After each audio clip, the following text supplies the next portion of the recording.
ஸ்ரீ ஆண்டாள் ரங்கமன்னார் திருவடிகளே சரணம். ஸ்ரீமன் நாராயண ஸ்ரீமன் நாராயண. வையத்து வாழ்வீர்கள் நாமும் நம்பாவைக்கு, வையத்து வாழ்வீர்கள் நாமும் நம்பாவைக்கு, செய்யும் கீரீசைகள் கேளீரோ பார்க்கடலுள் பைய துயின்ற பரமனடி பாடி நெய்யுண்ணோம் பாலுண்ணோம் நாட்காலே நீராடி மையிட்டு எழுதோம் மலரிட்டு நாடியோம் செய்யாதன செய்யோம் தீக்குறளை சென்றோதோம்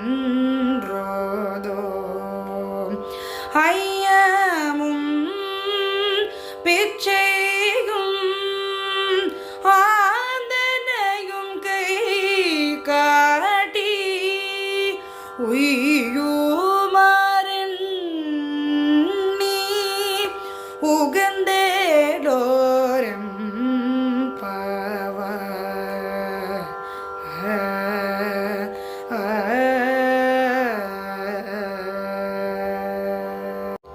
இந்த பாசுரமோட ஒரு சின்ன விளக்கம் ஆர் எசன்ஸ் ஆஃப் த பாசுரம் என்னன்னு பார்ப்போமா?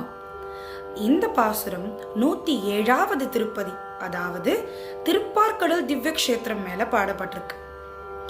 இதுல நம்ம அழகான ஆண்டாள் நாச்சியார் என்ன சொல்றான்னா, திருமால் கண்ணனாக அவதரித்த ஆயர்பாடியில் வாழும் செல்ல பிள்ளைகளே, இந்த உலகத்திலிருந்து விடுபட்டு அந்த ஸ்ரீமன் நாராயணனின் திருவடிகளை அடைவதற்காக நாம பாவை நோன்பு இருக்கும்போது சில வழிமுறைகளை பின்பற்றணும்னு சொல்றான்.